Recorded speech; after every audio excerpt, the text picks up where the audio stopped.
hot. It's hot. Woo. Sure. Hot. When we build the new building right here, we're going to have a media room. And so it's going to have air conditioning. You're going to have seats. All right. Don't tease us, He's gonna make Coach. us soft, Don't tease us. It's coming. We're gonna hold you to that. Don't spoil us. It's coming. You guys, y'all heard it. Oh man. Will you speak at the groundbreaking? I'll speak of the groundbreaking. 4 Absolutely. times the crowd. That's for sure. Absolutely. Absolutely. All right. Wednesday. Any injuries to speak of, and will Omari be able to suit up Saturday? No injuries. Everybody's in a good spot, and Amari's look good. So I'm hopeful. Why has he been able to come back so fast? DNA, I guess. Work ethic and DNA. I mean, he's just grinding, and he's surprised all of us. But he's really just unbelievably motivated, I think, and driven, and has just put the work in, above and beyond guy. And then again, it's just his DNA, I guess, his body. Everybody responds differently. But I mean, we've had guys come back quicker than him. You remember when Chad Kelly and I believe it was Sam Cooper? Yeah. They got hurt on the last day. They got hurt on the spring game and played against Georgia, which was amazing. But so it's been a little bit longer than that, probably a month longer. But he's just worked hard and his body's responded. That's all I can say. He's done a great job. He looks good. He's really close. Coach, Saturday is the IPTAY day. How important is the IPTAY to the success of this program? We're not here without IPTAY. IPTAY provides everything: scholarships, academic services, they support facilities, everything, the band, you name it. Everything goes through IPTAY, and just an unbelievable organization, incredibly generous people. Who are members of IPTAY, and it's just amazing. I don't know, maybe we got 18,000 members of IPTAY, and there's probably 100-something thousand alumni. So that's 18,000 people swinging a big stick, and not all of them are graduates. There's people who love Clemson and support this program with great generosity, but everything flows through IPTAY. It was a hot August. It's been a hot start to September. Is that helpful in a game that's 3:30, probably going to be over 100 degrees on the field Saturday? And then how do you make sure guys are hydrated before they even go out there? Yeah, it's definitely helpful. I mean, as opposed to being in Maine, I assume it's cool in Maine. I don't really know. I've never been to Maine, but I'm assuming it's cooler in Maine. And then having to maybe come down here and play, the fact that this is just our normal climate, and being able to practice in it certainly helps you to simulate the game environment. So no doubt about it. And these are tough days. And, Saturday's going to be a tough day, and our Tuesday, Wednesday practices are tough. And that's part of, really kind of growing our team right now and teaching our team how to practice on Tuesdays and Wednesdays, how to strain. Again, we got 80 freshmen and sophomores, 40 first-year guys that haven't been through a game week, a true game week. So learning how to practice, learning how to strain on Tuesday, Wednesdays.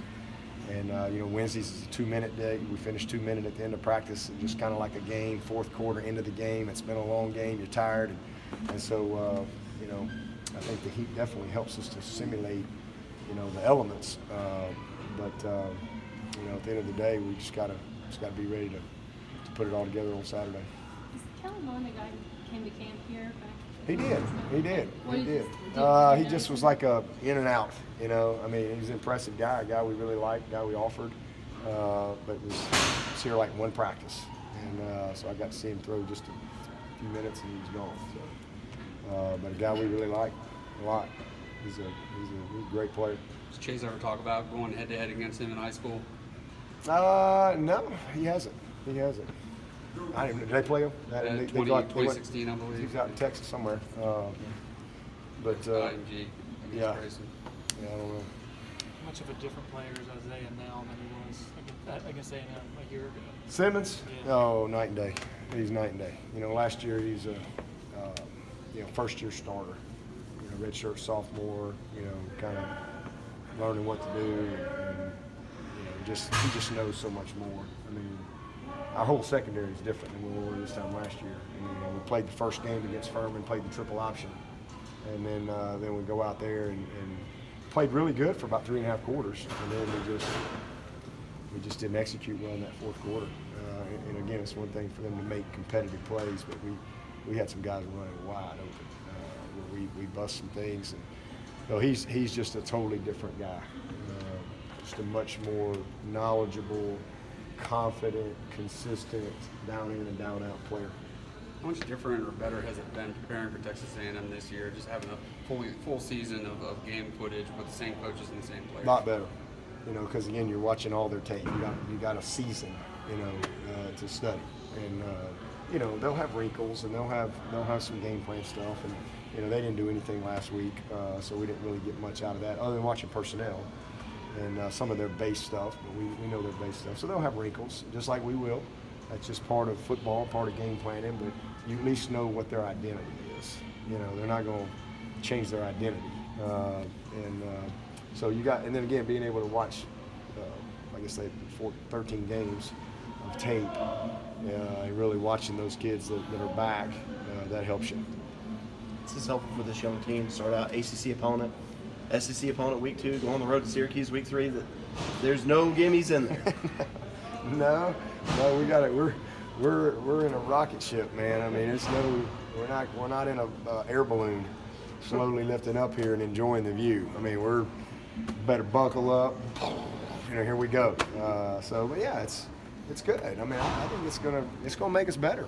We're jumping. We've got one conference game on our belt, and now we're getting into division play next week. I mean, this is one of the best teams in the country, and there ain't no doubt about that. I mean, I have no idea. I mean, they got us ranked number 1, and I mean, who knows what we are? We haven't earned that. That's just what people have nominated us. So nobody really knows anything about any team right now, but I think we're one of the better teams in the country, and I think they're one of the better teams in the country. So it's a really good matchup early in the year. Not a lot of room for error. And again, you can lose these games. I mean, it's not like, this is a hard game. I mean, there's a few plays can decide this game. And so, but that's okay. It's okay. To me, I've always felt that way. You've got a chance to grow and get better when you expose yourself to really, really good competition early in the season. And so that's what we've always done. That's how we built our team. We've won a bunch of them. We've lost a few along the way too, but it makes us better. And whether we win the game, lose the game, this will make this team better and give us an opportunity to grow, for the rest of the season, for sure. Coach Fisher played quarterback for Terry Bowden back at Sanford. Has Terry told you any good Jimbo stories? No. In the day? No. Yeah. We've just been working. It seems like y'all have sort of become the hub a little bit for these teams on the coast that are dealing with these hurricanes. How did that come together? Oh, Coastal coming in? They just called Woody. I don't know who reached out to Woody. I assume maybe one of their ops guys or something. And so yeah, I mean, anytime we can help. I mean, we've got a nice facility, so we're fortunate and blessed, and so it's great to be able to help. Somebody. They're going to be. I think they're at the Embassy Suites there in Greenville for like 2 weeks. I think they're going to go play Kansas, and then they're leaving part of the team there, and then coming back and still going to be there until I guess everything clears up or whatever. They can go back, but that's tough on them, and so we're just glad that we can help them. And had a chance to went out. They were here late last night. I went out there about 10 o'clock last night. And visited with Coach, several of their coaches, and they're excited about going out to Kansas and taking on the Jayhawks. Given how much time he missed with Davis Allen, how remarkable is it that he looks comfortable out there? Yeah, that's impressive. It's impressive because, again, y'all heard me say many times, that tight end position is one of the hardest ones. And usually what happens is guys get bogged down with just so much stuff that they play slow and they play tentative and not as physical, and he mentally is sharp, and so that's a credit to him because and I always say that just because you're not repping doesn't mean you can't mentally rep, And so he's really worked hard when he wasn't physically getting any work to keep up and to study and to learn the system. And so when he was able to start taking the physical reps, he could line up, he could function. And then he's just a natural football player. You know, he's a very physical kid. He's going to help us. I was as impressed with him as anybody in that game Saturday, Thursday. Just the way he moves, and again, the way he covers guys up. He's a naturally physical guy, and he just has a feel for the position. He has a feel for the game. So it's very impressive considering how little work he got, and the fact that was really his first scrimmage work. Jalen had the big catch in the seam. Yep. Did he grade pretty well with his blocking? No, he didn't grade very well. He not what we need him to. You know, he did fine, but we need him to grade better. And it's just little things. He had a nice play on the catch there, but you know, you got to be a complete player. He's just still learning, you know, but he's doing so much better. I mean, he's one of the most improved guys we got on this team, without question. But just the putting it all together, and really not just understand, okay, this is what I'm doing, but really understand why you're doing it that way. That's where he's got to continue to grow. And just little things, little minuses, you know, that he's got to fight for to grade better. His effort was excellent, and he had some production, but the performance, the winning performance, that's what we got to get that. We had a bunch of guys. I mean, we were probably only about